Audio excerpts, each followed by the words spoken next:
Alam mo yung pakiramdam na minsan ka lang magalit, tapos kapag nagalit ka or hindi naman todo nagalit talaga na magwawala, yung hindi lang sila sanay na makita kang magalit. Tapos nga 'pag nagalit ka, once ka lang magalit tapos sasabihin na agad na sobrang sama mo, iba iba yung ugali mo, hindi nila gusto yung ugali mo, ganito ka pala.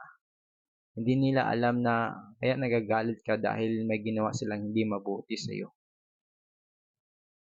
Tsaka nakalimutan nila na tao ka din, nagagalit ka din. Ang kaibahan lang may mahabang pasensya ka kaysa sa kanila, kaya matagal ka na magalit kumpara sa kanila.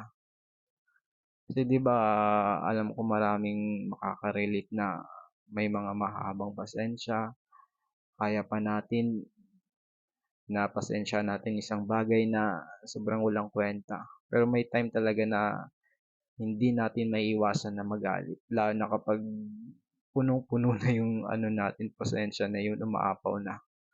Eh, okey lang naman yun, okey lang naman na magalit ka kasi tao ka eh, part yun sa'yo na magalit.